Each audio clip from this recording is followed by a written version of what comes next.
Okay, Adeline, so we've talked already a little bit about the anxiety that you experience in social situations and what that looks like for you.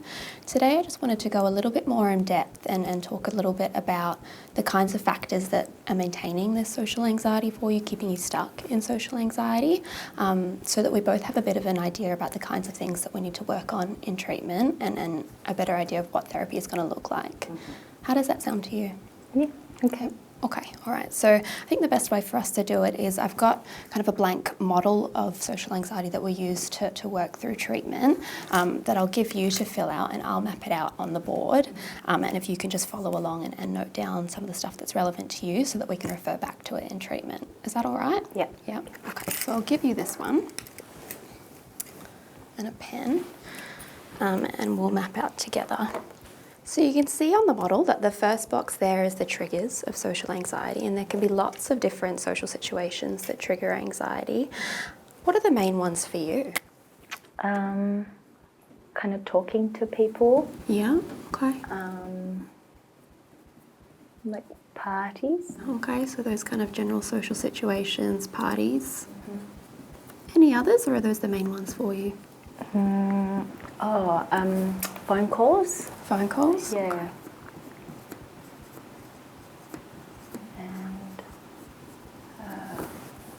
Okay. And like sometimes at work, if we're in a meeting. Right, okay, work meeting. And they ask me a question. Right, okay. So would it be fair to say that when you're in these kinds of situations that are triggers for you, that your fear response, or sometimes we call it the fight or flight response, is pretty activated? Mm-hmm. Yeah, so kind of what we refer to as all those physiological symptoms of anxiety are pretty prominent for you? Mm-hmm. Yeah, okay. What are those for you? So you can see, yeah, I'll just get you to write those down as we go.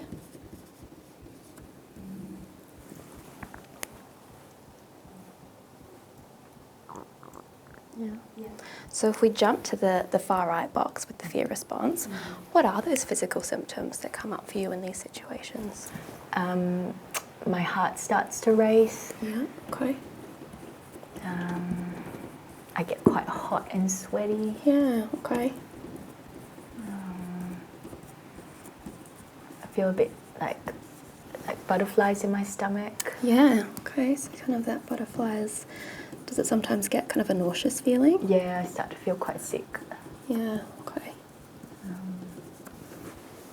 And I feel like my cheeks are getting really red. Right, okay.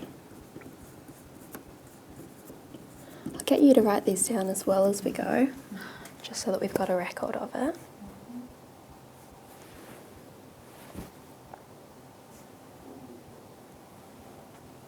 Yep. So are these the main ones for you? Kind of what happens with the fear response? Yeah. Okay.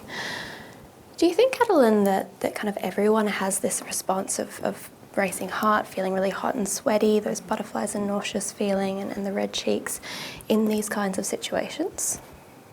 I guess sometimes people would have it if they feel anxious. Yeah. But yeah, when it happens to me, I feel really it's really obvious, and it's very distracting. Yeah, okay, so I like what you said there. Yeah, to some extent, social anxiety is universal. We all experience kind of some anxiety in certain social situations, but maybe not to the same extent that you're experiencing all of these symptoms in kind of response to these triggers, right? So what that tells us is that this isn't a direct cause and effect relationship, right? There's something happening in the middle here that's causing you to feel all of these fear responses to the level that you feel them in response to these triggers, right? So what we call that, what happens in the middle here, is perception of social threat. You can see that on your model as well.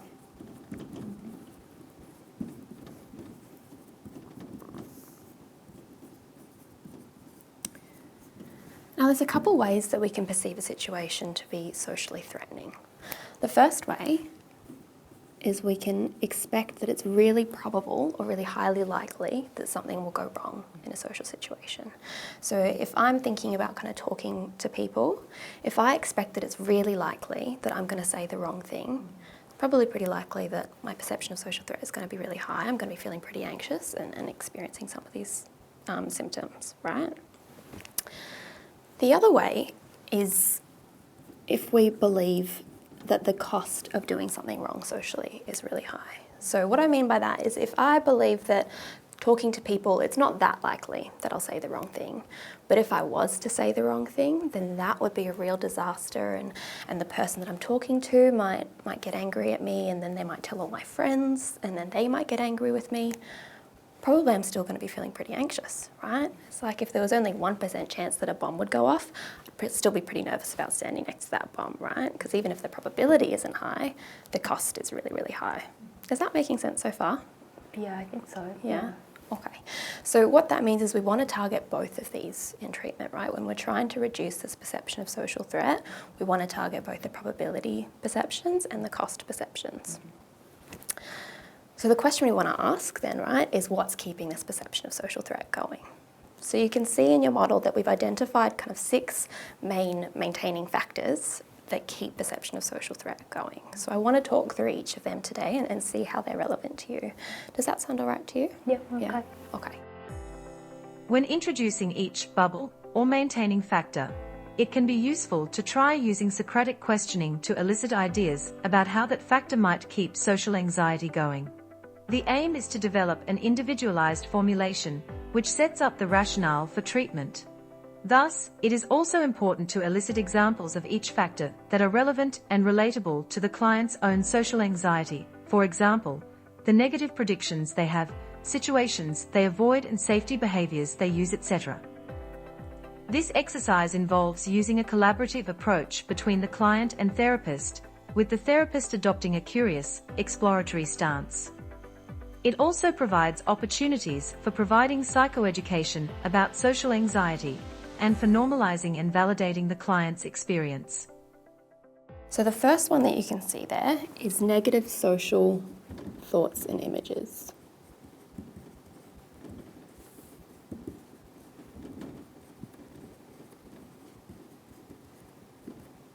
So like it sounds, these are the kind of thoughts and images, the negative thoughts and images that pop up for you when you're in social situations like these, right? So they can be kind of memories of past social events that might not have gone like you wanted them to go, or thoughts about how social events you're in currently are going, or predictions about future events and how they'll go. Is that sounding familiar? Yeah. Yeah? What are the common negative social thoughts and images that pop up for you? That I won't know what to say. Yeah, okay. Or I'll say something stupid. Yeah, okay. So can we record these down on your model as well, so we've kind of got an awareness of what the main ones are that we want to be tackling? Mm-hmm.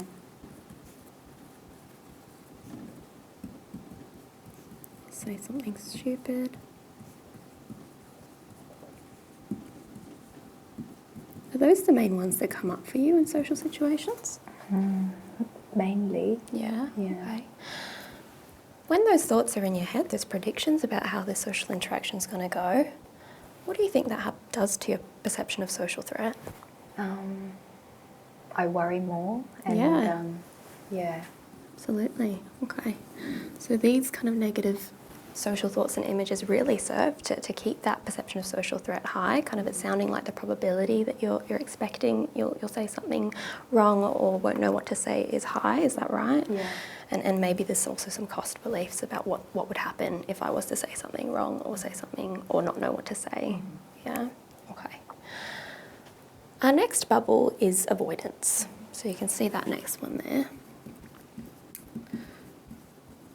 And everyone who experiences kind of significant anxiety probably to some extent avoids certain situations that makes them anxious, right? What are the common situations that you avoid for fear of negative evaluation from others?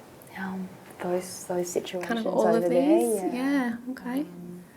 So kind of just talking to people, parties, phone calls, work meetings. Yeah. All right. And also like if I go to the shops and I have to ask someone for help. Yeah, okay. Asking for help. Or like ordering food. Yeah, okay.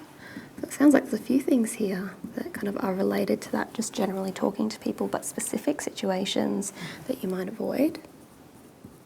And it makes sense, right? If something makes us anxious, we don't want to do it. Why would we?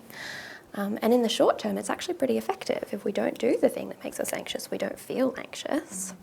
How do you think that avoidance might keep the perception of social threat going? I guess I never actually confront the situation. Yeah, absolutely. So if we don't kind of go and when we avoid these situations that make us feel anxious, we actually don't get the opportunity to test out our fears and see whether they're accurate or not and get any disconfirming evidence, right?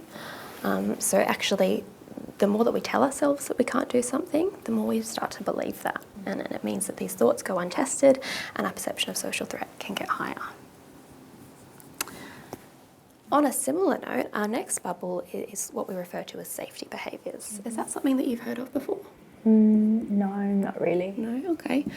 Safety behaviours are like that subtle form of avoidance. So when we don't outright avoid something, we use these behaviours to make us feel safe and actually can get in the way of confronting our fears like avoidance. So for example, it might mean that I do go along to the party, but I stay really quiet and I don't say anything.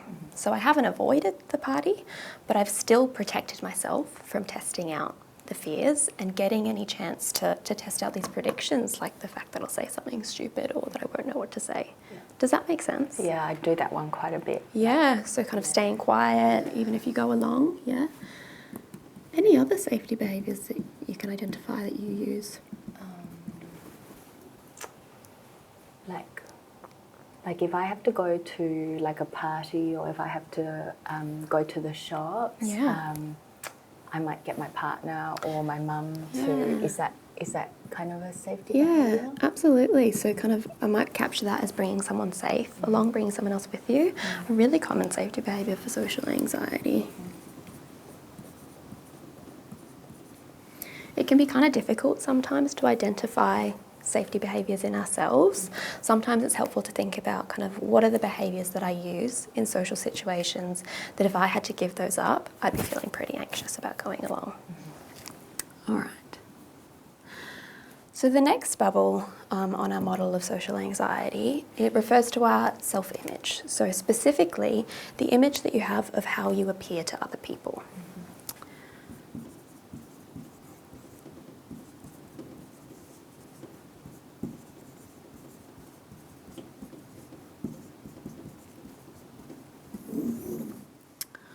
So if you imagine yourself in these kinds of situations that really do trigger social anxiety for you, in your mind's eye, what do you think other people see when they're looking at you in those situations?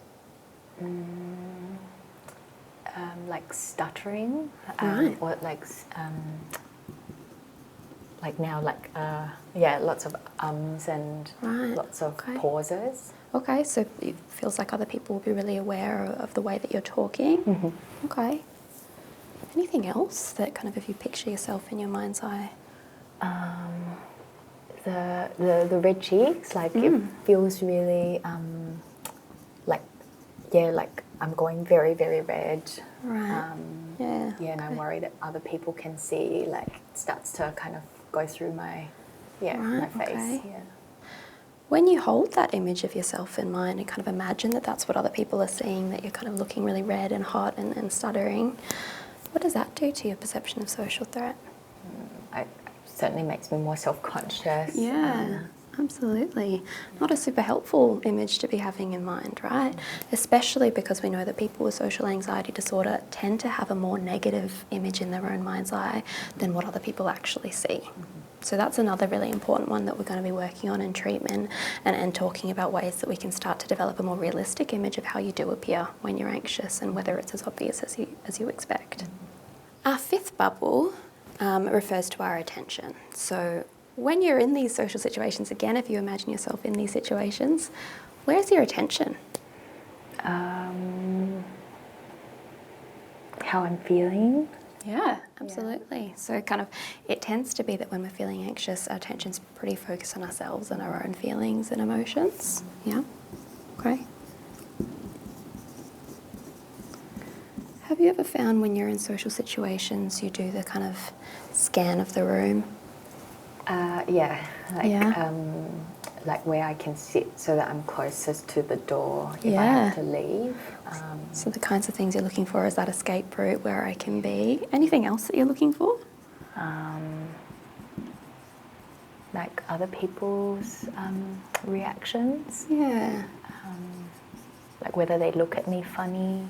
Yeah, absolutely. So when we're feeling anxious and we're doing that scan, that's really because our brain is trying to protect us, right? We're in this fight or flight mode where we're feeling this threat, and it means that when we're looking around, we're looking for threat. And unfortunately, that means we're probably more likely to find that threat, right? We might be missing all the friendly faces in the crowd and really looking for those faces that look like they might be judging me, might be looking at me funny, which already is kind of increasing our perception of social threat, right? Because we're scanning for it. What does that do when your attention's really on yourself and how you're feeling, and also on any threat in the environment? What does that do to your ability to focus on what you want to be focusing on, the task at hand, which might be having a conversation or listening to someone else? Oh yeah, I can't concentrate. Yeah, absolutely. It makes it really difficult, right? Because we're really focused on kind of what am I going to say? Am I going to say the wrong thing? Or what's that person looking at me like? And it makes it really difficult to focus on what the other person is saying. And sometimes that can make the conversation kind of quite stilted and quite awkward. It can kind of backfire and be that self-fulfilling prophecy, right? And just confirm all of the negative thoughts and images and predictions that we have, and mean that our perception of social threat is really elevated next time. Does that make sense? Yeah, it does. Okay. Now our final bubble is called our core beliefs.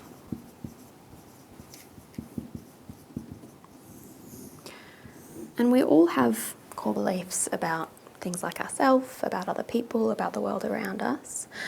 And people with social anxiety tend to have some pretty negative core beliefs about things like I'm socially inept, or other people might be judgmental, or the world might not be as forgiving as I'd like it to be. Which you can see how that might kind of keep that social threat high if we're perceiving other people as pretty judgmental and perceiving ourselves as not able to handle that. Really makes us feel pretty anxious, right? So if we talk about kind of each of these other maintaining factors as like those unhelpful weeds sprouting out and keeping our perception of social threat going, our core beliefs are kind of like the roots of those. And they can be a bit more tricky to shift. So when we treat social anxiety, what that looks like is we go through and pretty systematically address each of these maintaining factors, kind of starting with those unhelpful weeds, pulling those up, using different strategies to see and test out some of the beliefs that you're holding. And then once the soil is loosened a little bit, then we want to go through and pull out those core belief roots as well. How does that sound to you as a treatment plan? There's quite a lot. Yeah, there's a lot there. Yeah. And I know we've kind of mapped out a lot on the board, and I'm really glad that you've got some of this down as well, because it's going to be helpful for us to refer back to with treatment. Although there's a lot here, we do really want to, like I said, kind of go through systematically and take it one step at a time, really addressing each bubble just one at a time. And hopefully as we go through and start to address some of these kind of thoughts and images firstly, and then the different behaviours that might be keeping this perception of social threat high, we'll see it start to gradually lower and reduce and be able to better tackle these other core beliefs and other maintaining factors. Does that sound like something that you'd be up for? Yeah. I can relate to most of them on there. Yeah. Okay. Yeah. I know we've covered a lot today, so was there any questions that you had about any of these particular maintaining factors or about the model as a whole? No, not really. I just found the difference between like avoidance and safety behaviours. Like I don't think I thought about it that way before. Like safety behaviours are kind of avoidance. Yeah, absolutely. It's an interesting one to hold in mind, right? And it can be kind of, it's a really tricky thing because we think we're really pushing ourselves to go along to the parties and address kind of the things that we're avoiding, and that's a really great thing to be doing. We just want to keep in mind whether there's any safety behaviours lingering that's limiting the gains that we're getting from pushing ourselves and going along. So definitely really helpful to have identified some of the safety behaviours that might be going on for you at the moment and keeping you stuck in social anxiety, and we'll talk about them more as well when we get to addressing that bubble. Mm-hmm.